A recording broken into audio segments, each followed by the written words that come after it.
So ayun mga idol, kitang-kita nyo naman na puspusan na po yung sinasagawang pagsasaayos dito sa pantalan po ng Kamandayhan.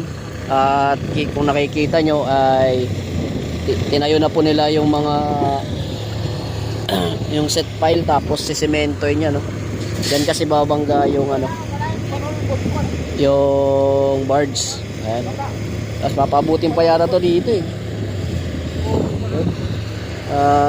Dinikit na po nila yung dating ano dito, pantalan. Tapos sinira na po doon yung waiting shed para maluwag. May bagong equipment na dumating dito, crane, no.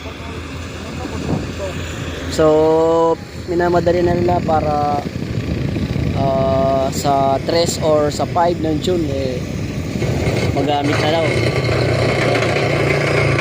Kita nyo pag binababa yung ano, binababa po yung set pile gamit ng bako.